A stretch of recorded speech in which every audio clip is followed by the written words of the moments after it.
ಪುತ್ತೂರು ಸಂಜೀವ ಶೆಟ್ಟಿ ಜವಳಿ ಮಳಿಗೆ ಮತ್ತು ಪಾಪ್ಯುಲರ್ ಸ್ವೀಟ್ಸ್ ಪ್ರಾಯೋಜಕತ್ವದಲ್ಲಿ ಅವರ ಜಾಹೀರಾತು ಅಳವಡಿಸಿದ ದರ್ಬೆ ವೃತ್ತದ ಸಮೀಪ ಅಕ್ಕಪಕ್ಕದಲ್ಲಿ 2 ನೂತನ ಬಸ್ ನಿಲ್ದಾಣ ನವೆಂಬರ್ 2ರಂದು ಉದ್ಘಾಟನೆಗೊಂಡಿತು.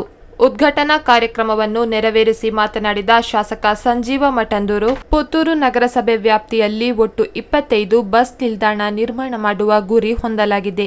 ಸಾರ್ವಜನಿಕರಿಗೂ ಒಂದಷ್ಟು ಮೂಲಭೂತ ಸೌಕರ್ಯ ಸಿಗಬೇಕು. ಈ ನಿಟ್ಟಿನಲ್ಲಿ 16 ಕಾರ್ಯಕ್ರಮದಲ್ಲಿ ಒಂದು ಸ್ಮಾರ್ಟ್ ಬಸ್ ನಿಲ್ದಾಣವೂ ಆಗಿದೆ. ಪ್ರಯಾಣಿಕರು ತಮ್ಮ ಸಮಯ ವ್ಯರ್ಥ ಮಾಡದಂತೆ ಕೂತುಕೊಳ್ಳಲು ಆಸನ ಸಹಿತ ಮೊಬೈಲ್ ಚಾರ್ಜ್ಗೆ ವಿದ್ಯುತ್ ಸಂಪರ್ಕ, ಧ್ವನಿವರ್ಧಕ, ಕುಡಿಯುವ ನೀರಿನ ಸೌಲಭ್ಯ ನೀಡಲಾಗಿದೆ ಎಂದರು. ಅಲ್ಲಿ ಕಲರಲ್ಲಿ ವೈವಿಧ್ಯತೆ ಇದೆ, ಜಾಹೀರಾತಲ್ಲಿ ವೈವಿಧ್ಯತೆ ಇದೆ, ಆ ಬಸ್ ಸ್ಟ್ಯಾಂಡ್ ಅಲ್ಲಿ ಒಂದು ಸಣ್ಣ ವೈವಿಧ್ಯತೆ ಇದೆ.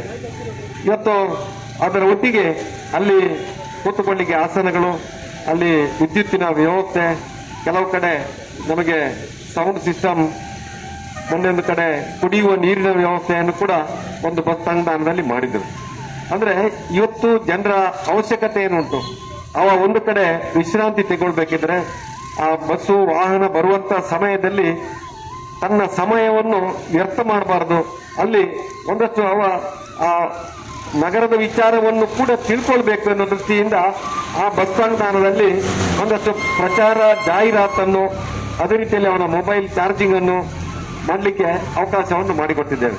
ಯಾಕಂದ್ರೆ ಇವತ್ತು ನಾವೆಲ್ಲ ಒಂದಷ್ಟು ಐಷಾರಾಮದ ಜೀವನದಲ್ಲಿದ್ದೇವೆ, ಶೋಕಿ ಜೀವನ ಅಂತ ಹೇಳ್ಬಹುದು.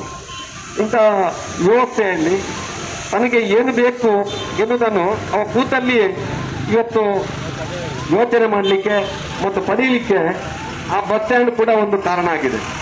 ನಗರಸಭೆ ಅಧ್ಯಕ್ಷ ಕೆ. ಜೀವಂಧರ್ ಜೈನ್ ಮಾತನಾಡಿ, ಈಗಾಗಲೇ ನಗರಸಭೆ ವ್ಯಾಪ್ತಿಯಲ್ಲಿ 11 ಬಸ್ ಪ್ರಯಾಣಿಕರ ತಂಗುದಾಣ ಉದ್ಘಾಟನೆಗೊಂಡಿದೆ. ಪುತ್ತೂರು ಭಾಗದ ಕೇಂದ್ರ ಸ್ಥಾನ ದರ್ಬೆಯಲ್ಲಿ ಬಹಳಷ್ಟು ವಾಹನ ದಟ್ಟಣೆ ಮತ್ತು ಪಾರ್ಕಿಂಗ್ ಸಮಸ್ಯೆಯ ಪರಿಹರಿಸುವ ಕುರಿತು ಬೇಡಿಕೆ ಬಂದಂತೆ ಇವತ್ತು ಬಸ್ ತಂಗುದಾಣ ನಿರ್ಮಾಣ ಮಾಡಲಾಗಿದೆ ಎಂದರು. ಈಗಾಗಲೇ 11ನೇ ಬಸ್ ನಿಲ್ದಾಣವನ್ನು ನಾವು ಇವತ್ತು ಲೋಕಾರ್ಪಣೆಯನ್ನು ಮಾಡಿದ್ದೇವೆ. ಇನ್ನಷ್ಟು ಯೋಜನೆ ಹಾಕೊಂಡಿದ್ದೇವೆ, ಅದನ್ನು ಕಾರ್ಯರೂಪಕ್ಕೆ ಮುಂದಿನ ದಿನಗಳಲ್ಲಿ ತರಲಿಕ್ಕಿದ್ದೇವೆ. ಪುತ್ತೂರು ಭಾಗದ ಕೇಂದ್ರ ಸ್ಥಾನ ಅಂತ ಹೇಳಿದರೆ ದರ್ಬೆ. ಈ ದರ್ಬೆಯಲ್ಲಿ ಬಹಳಷ್ಟು ವಾಹನ ದಟ್ಟಣೆ ಅಥವಾ ಮೂಲಭೂತ ಸೌಕರ್ಯಗಳು, ವಾಹನ ಪಾರ್ಕಿಂಗಿನ ವ್ಯವಸ್ಥೆಗಳಿಗೆ ಬಹಳಷ್ಟು ಬೇಡಿಕೆಗಳು ಬರ್ತಾ ಇದೆ. ಅದಕ್ಕೆ ಕೂಡ ಯೋಜನೆಯನ್ನು ನಾವು ಹಾಕ್ಕೊಳ್ತಾ ಇದ್ದೇವೆ.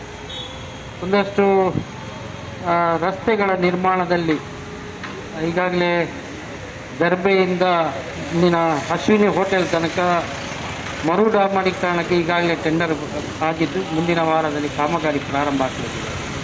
ಒಂದಷ್ಟು ರಸ್ತೆ ವಿಭಾಜಕಗಳಲ್ಲಿ ದಾರಿ ದೀಪ ಅಳವಡಿಸುವಂಥ ಕಾರ್ಯಕ್ರಮಗಳಿಗೆ ಯೋಜನೆಗಳನ್ನು ಹಾಕ್ಕೊಂಡಿದ್ದೇವೆ. ಈ ರೀತಿಯ ಮುಖಾಂತರ ಸ್ಮಾರ್ಟ್ ಸಿಟಿಯನ್ನು ಮಾಡುವಲ್ಲಿ ನಾವು ನಗರಸಭೆ ಮುತುವರ್ಜಿ ವಹಿಸ್ತಾ ಇದೆ. ಇವತ್ತು ದರ್ಬೆಯಲ್ಲಿ ಸ್ಮಾರ್ಟ್ ಸಿಟಿ ಬಸ್ ನಿಲ್ದಾಣ ಆಗಿದೆ. ಇದೇ ಸಂದರ್ಭದಲ್ಲಿ ಕೌಶಲ್ ಜಾಹೀರಾತು ಸಂಸ್ಥೆಯ ಮಾಧವ ಮಾವೆ, ಶಾಸಕ ಸಂಜೀವ ಮಠಂದೂರು, ನಗರಸಭೆ ಅಧ್ಯಕ್ಷ ಕೆ. ಜೀವಂಧರ್ ಜೈನ್, ಉಪಾಧ್ಯಕ್ಷೆ ವಿದ್ಯಾ ಆರ್ ಗೌರಿ, ಸ್ಥಳೀಯ ಸದಸ್ಯೆ ಶಶಿಕಲಾ ಸಿಎಸ್, ಬಿಜೆಪಿ ನಗರ ಮಂಡಲದ ಅಧ್ಯಕ್ಷ ಪಿಜಿ ಜಗನ್ನಿವಾಸ್ ರಾವ್ ಮತ್ತು ಬಸ್ ನಿಲ್ದಾಣ ಪ್ರಾಯೋಜಕರಾದ ಸಂಜೀವ ಶೆಟ್ಟಿ ಜವಳಿ ಮಳಿಗೆಯ ಶಿವಾನಂದ ಅವರ ಪುತ್ರ ಕಾರ್ತಿಕ್ ಹಾಗೂ ಪಾಪ್ಯುಲರ್ ಸ್ವೀಟ್ಸ್ ಸಂಸ್ಥೆಯ ನಾಗೇಂದ್ರ ಕಾಮತ್ ಮತ್ತು ನರೇಂದ್ರ ಕಾಮತ್ ಅವರನ್ನು ಗೌರವಿಸಲಾಯಿತು. ಈ ಸಂದರ್ಭದಲ್ಲಿ ನಗರಸಭೆ ಸದಸ್ಯರಾದ ಯೂಸುಫ್, ಗೌರಿ ಬನ್ನೂರು, ದೀಕ್ಷಾ ಪೈ, ನಗರ ಯೋಜನಾ ಪ್ರಾಧಿಕಾರದ ಅಧ್ಯಕ್ಷ ಭಾಮಿ ಅಶೋಕ್ ಶೇಣೆ, ಕನ್ನಡ ಸಾಹಿತ್ಯ ಪರಿಷತ್ತು ಅಧ್ಯಕ್ಷ ಉಮೇಶ್ ನಾಯಕ್, ಬಿಜೆಪಿ ಗ್ರಾಮಾಂತರ ಮಂಡಲದ ಅಧ್ಯಕ್ಷ ಸಾಜಾ ರಾಧಾಕೃಷ್ಣ ಆಳ್ವ, ನಗರ ಮಂಡಲದ ಪ್ರಧಾನ ಕಾರ್ಯದರ್ಶಿ ಯುವರಾಜ್, ಜಯಶ್ರೀ ಎಸ್ ಶೆಟ್ಟಿ, ಜ್ಯೋತಿ ಆರ್ ನಾಯಕ್, ಸ್ವರ್ಣಲತಾ ಹೆಗ್ಡೆ, ಮೀನಾಕ್ಷಿ ಮಂಜುನಾಥ್, ಹರಿಪ್ರಸಾದ್ ಯಾದವ್ ಸಹಿತ ಹಲವಾರು ಮಂದಿ ಉಪಸ್ಥಿತರಿದ್ದರು.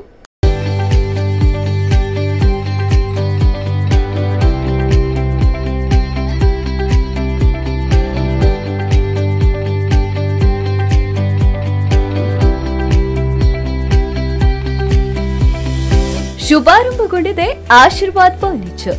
ಎಲ್ಲಾ ಬಗೆಯ ಫರ್ನಿಚರ್ ಐಟಂಗಳ ಬೃಹತ್ ಶೋರೂಮ್. ಮರ, ಸ್ಟೀಲ್, ಪ್ಲಾಸ್ಟಿಕ್ ಫರ್ನಿಚರ್ಗಳು, ದೇವರ ಮಂಟಪ, ಕುಶನ್ ಸೋಫಾ, ಕಬೋರ್ಡ್ ಮತ್ತು ಎಲ್ಲಾ ರೀತಿಯ ಪೀಠೋಪಕರಣಗಳ ಅಮೋಘ ಸಂಗ್ರಹ.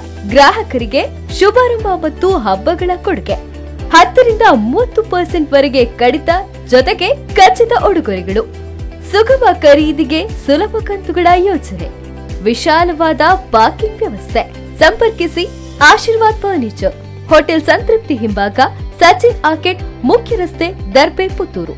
ಕಾಂಟ್ಯಾಕ್ಟ್ 9845304532, 9035131118. ಶ್ರೀರಾಮನಾಥ ಫರ್ನಿಚರ್, ಮುಖ್ಯ ರಸ್ತೆ, ದರ್ಬೆ, ಪುತ್ತೂರು. ಸುದ್ದಿ ಚಾನಲ್, ಕ್ಷಣ ಕ್ಷಣದ ಸುದ್ದಿಗಾಗಿ.